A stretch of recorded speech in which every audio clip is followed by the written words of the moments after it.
Bonjour à toutes et bienvenue dans Et si ? Et si être confiante, ce n'était pas qu'une affaire de développement personnel, mais un véritable levier de transformation collective. Aujourd'hui, on va justement parler de ce que la confiance change dans la relation à soi-même, aux autres, mais aussi au monde. Parce que oui, une femme confiante, c'est un cadeau pour la Terre. Je suis Ama Saul, entrepreneur et maman de 3 enfants. Chaque mardi, je te retrouve ici pour un nouvel épisode autour du bien-être, du couple, de la sexualité, de la spiritualité et de tout ce qui traverse nos vies de femmes. En toute simplicité, je te partage mes réflexions, mes expériences et des pistes concrètes pour avancer dans le corps, le cœur et la foi. Si ce podcast te plaît, pense à le partager à une amie et à laisser une note ou un petit mot pour le soutenir. Bonjour à toutes et bienvenue dans ce nouvel épisode Et si ? Aujourd'hui, on va parler de la confiance en soi et le fait que c'est beaucoup plus que du développement personnel. C'est d'ailleurs le 2e épisode de ma mini-série sur la confiance à l'occasion du lancement du Queen Love Challenge qui commence le 1er août. Donc si tu as besoin, envie de rebooster ta confiance pour justement avoir un impact positif dans le monde, eh bien tu es bienvenue. Le lien d'inscription se trouve dans la description. Aujourd'hui, j'avais envie d'aller un peu plus en profondeur pourquoi c'est important de booster notre confiance en soi. Et finalement, c'est pas juste pour du développement personnel, d'accord ? Parce que le développement personnel, oui, c'est bien, mais ça reste quand même assez égocentré. Ça reste vraiment, voilà, moi, mes blessures, mes machins. Et ça peut être finalement assez limitant, d'accord ? Et donc, pour moi, la confiance en soi, c'est bien plus qu'un simple booster d'estime. C'est pas juste un truc perso, un luxe ou un supplément. En réalité, la confiance en soi, c'est une base. C'est une fondation pour agir, pour créer, pour prendre sa place, pour dire non, pour poser nos limites, et aussi pour dire oui, mais avec puissance.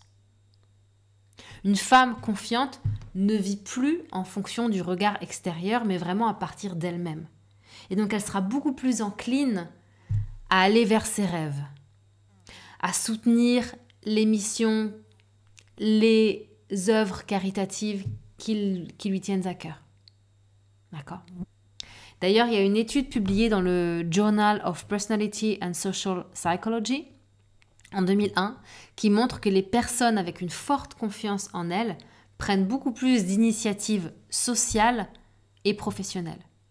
Donc elles ne se contentent pas de s'adapter, elles créent des changements dans leur environnement. Quand on voit l'état du monde en ce moment, on a besoin de femmes qui se sentent confiantes et qui osent proposer du changement, qui osent agir pour du changement. On pourrait même dire que moins tu as confiance, plus tu subis. Et plus tu as confiance et plus tu choisis. Donc c'est pas juste mon petit bien-être intérieur, ça va au-delà. Ce que ça change concrètement quand on est confiante. Bon, bien sûr, on part de la vie personnelle. On va vraiment partir du petit cercle jusqu'au grand cercle. Dans ta vie perso, tu oses t'exprimer sans suranalyser, sans te réfréner.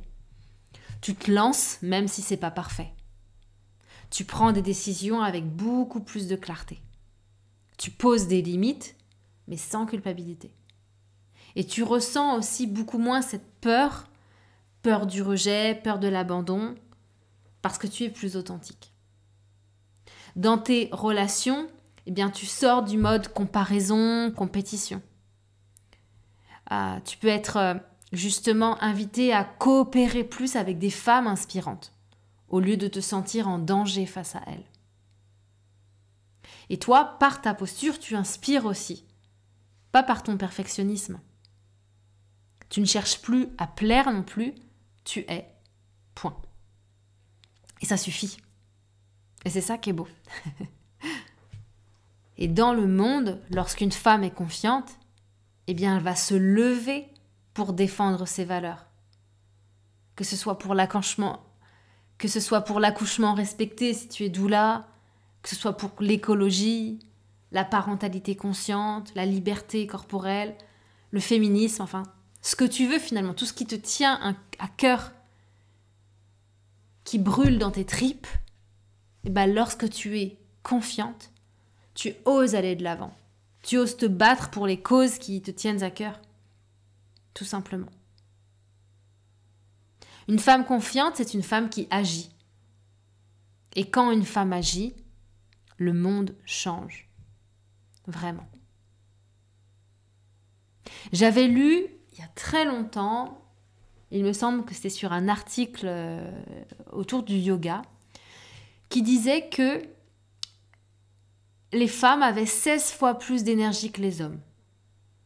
Donc pour ce point-là, je me suis dit, bah oui, ça ne m'étonnerait pas. En plus, dernièrement, ça a été prouvé scientifiquement que les femmes, en fait, ont beaucoup d'énergie quand elles sont enceintes.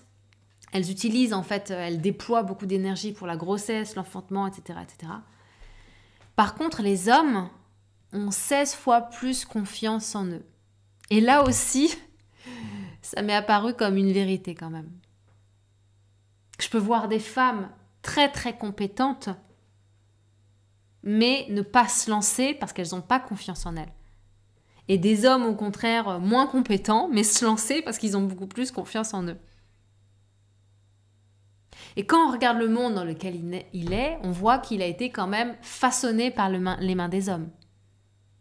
Au gouvernement, il n'y a quasiment que des hommes, depuis longtemps. Alors, de plus en plus, il y a une parité qui se met en place, etc. Mais quand même. Et ça, c'est marrant parce que depuis que je suis enfant, je me rappelle que je me disais que le monde serait mieux si c'était les femmes qui l'avaient façonné. Alors, ne te méprends pas, hein, j'aime l'homme et je suis pour la complémentarité. Mais avec mon regard extérieur sur la politique, je vois que les hommes, ils se sont concentrés sur l'armement, sur l'économie. Et en tant que femme, j'ose imaginer que si les femmes étaient au pouvoir, eh bien elles se concentreraient plus sur la nourriture saine, sans pesticides biologiques, la santé, l'éducation. Vous voyez, tout ce qui est dans le care, dans le prendre soin.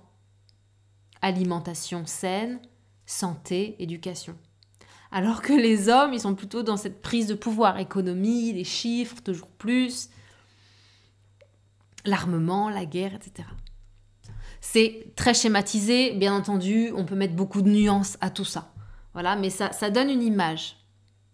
Et donc je me dis là, si les femmes osent aller au pouvoir parce qu'elles sont appelées, si les femmes osent se lever, ça peut changer le monde. Vraiment. Il y a eu un moment dans ma vie où j'étais pas aussi confiante que maintenant. Et j'ai compris que finalement me cacher et ne pas oser, c'était pas forcément de l'humilité, mais de la peur. Tout simplement. Le peur du rejet, le peur qu'on se moque, etc., etc. Mais le fait de m'être choisie, de m'assumer et de redevenir vraiment pleinement moi-même, eh bien ça a changé ma posture. Ça m'a permis d'oser, d'aller vers mes rêves, mes projets, et ça a changé finalement mon énergie de femme et même mon regard de mère. Quand j'ai arrêté de surdouter, mes clientes aussi m'ont vu différemment. Alors c'est vrai qu'il y a des freins qui peuvent survenir à la confiance. Donc on va un peu en parler et comment les dépasser. Un des grands freins, c'est la peur du jugement. Que vont penser les gens si je montre ça, si je fais ci ? Bien sûr, il y a aussi le syndrome de l'imposteur. Beaucoup de femmes, notamment dans le milieu entrepreneur autour du bien-être, qui peuvent ressentir ça. Est-ce que moi, je suis légitime pour faire ça ? Il y a les blessures d'humiliation, de rejet, parfois anciennes, parfois transgénérationnelles. Il y a aussi la comparaison, d'accord ? Cette voix intérieure qui dit « oui, mais elle fait mieux que moi, elle est mieux, etc. etc. » Donc ces freins, on ne va pas les éliminer.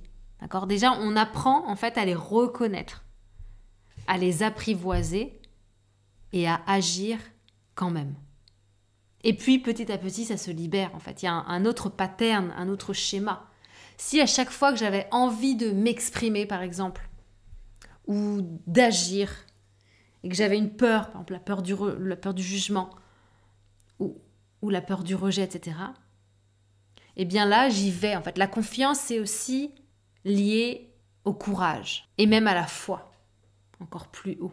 Si tu veux aller plus loin, bien sûr, je t'accompagne à travers le Queen Love Challenge, qui sera un parcours de 21 jours, justement pour te reconnecter à cette confiance et à ce courage intérieur, à cette sécurité intérieure jour après jour.